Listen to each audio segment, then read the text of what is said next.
Your first seance, Laura, I'm curious. I assume you had some nerves about it because it's the first time doing anything. It's kind of nervy. What was your first one like? First one was actually very, very relaxed, very calm. I was with a group of mediums that I knew. It was a very welcoming, warming sense, and spirit did come through to the point somebody did materialize in the middle of the room, and it was a very positive experience. Just very calming. Answers to some questions were provided. Now, I did have a seance where things weren't so good. And the energy was there right before we started. I had sat in my chair, and I could feel that my legs were weighted to the ground, and then my feet were almost strapped to the floor. And at that point, there was no physical restraints at all, because that's not how seances are done. But by the point we were done, there was 10 of us sitting. 5 people from the right of me.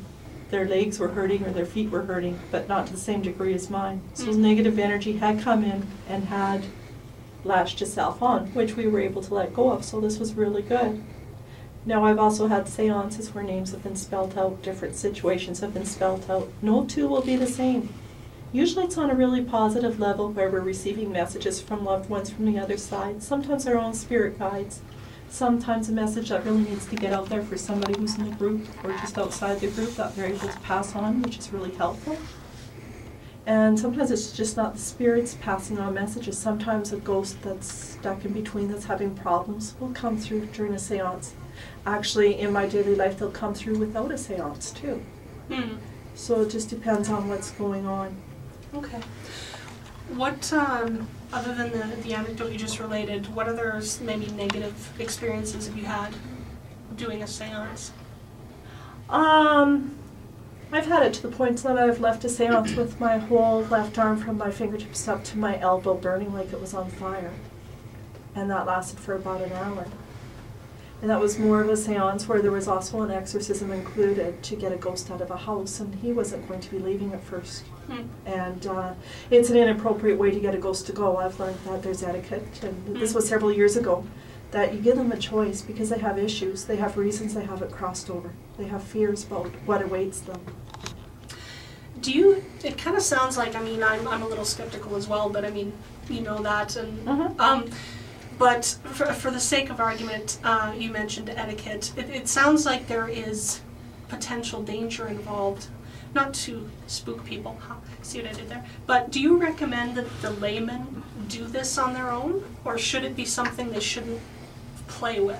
It should be something they shouldn't play with, because quite often if you get laymen out there, let's take for example the Ouija board, is you get people participating around the board. Is the board itself evil itself? No, it's a piece of wood, ink.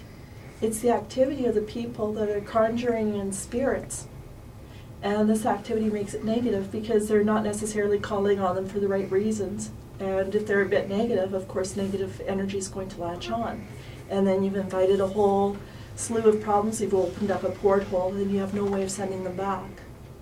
An experienced person, I will never go and address somebody in a way that I shouldn't. And I'll explain this further. Is I'll never go and say, can the soul of so-and-so come forward, please? I never do that. I let them come to me. When you're ready and you're in seance and you've invited spirit in, you wait and you see who arrives is how I deal with it. Because when you go disturbing them, then it starts this negative scenario going on. But when it's done in a proper way, then it's good. If people don't listen to us and they conduct a seance on their own and something negative starts to happen, are there some tricks or techniques they can use to extricate themselves from the situation with as little harm done as possible? Right away, one is to ask the entity to go, okay?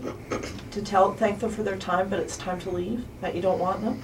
And to surround yourself by, a lot of people don't start with surrounding themselves by light, and that's very important. It's like, you know, going to eat without washing your hands. There's always risk there. So we're going to go in with etiquette first and surround ourselves, protect ourselves.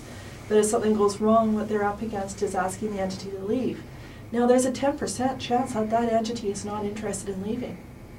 It's got itself latched on. It's interested in what they're doing. So then they've got issues for a while till it decides to go. So what do you do? Just like, is there see that more then they action end up you can seeing take? somebody like me Yeah. who can make them let go. It's like it's time to let go of his hand now, absolutely right now. But the average layman might not be able to handle that, especially if we're, you know, participating in things we shouldn't be, and then we go that extra step further and we invite company that's really not wanted.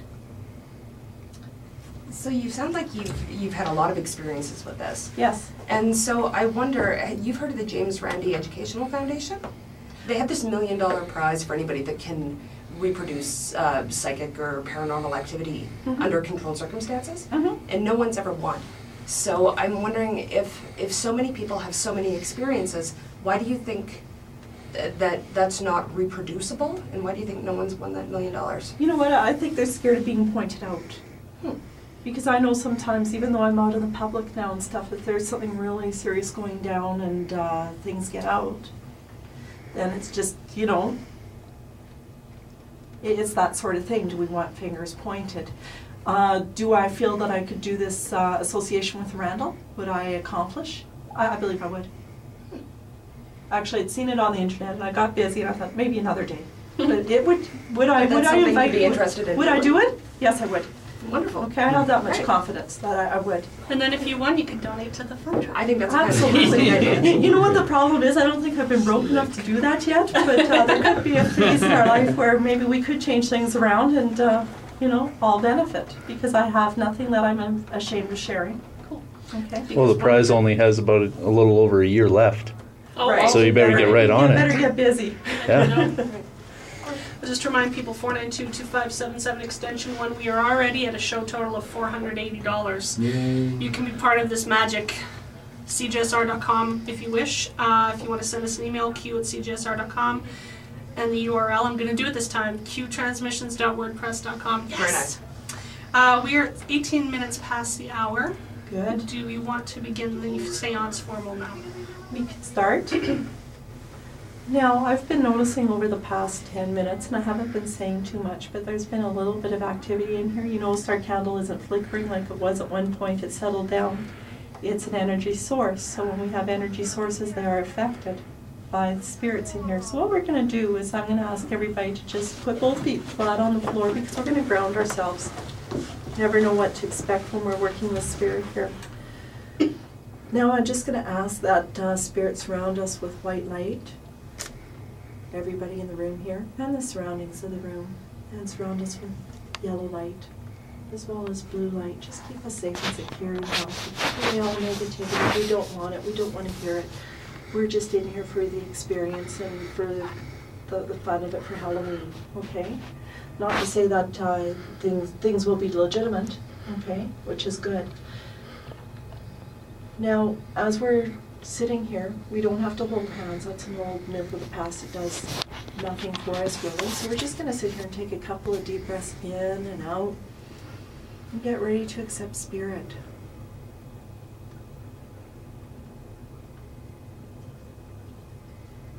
Okay, Heather, are you feeling anything a little bit different right now?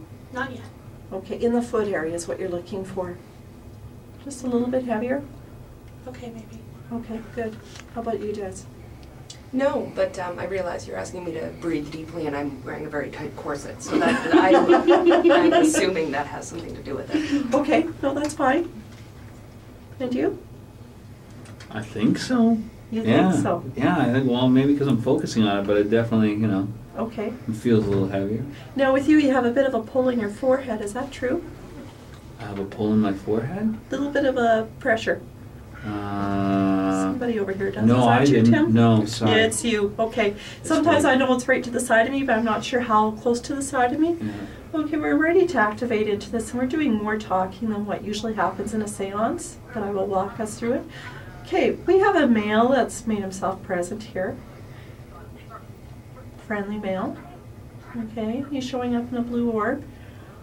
He has a letter S surrounding him. I'm going to go further and see if he has something else to share with us further. There looks like there's another 2 coming in. Do you see them, Tim? Not yet. Not yet. Okay. I'm very aware. Often I work with my eyes shut. It creates buffer zones so I can see what I'm doing. There's a blank screen. Did you just see the fluctuation in the light over here? No? Wasn't looking. Need to I'm watch sorry. that. That's I was okay. closing my eyes. Okay, yes, let's Focusing. keep our eyes closed. Lots of things happen with our eyes closed.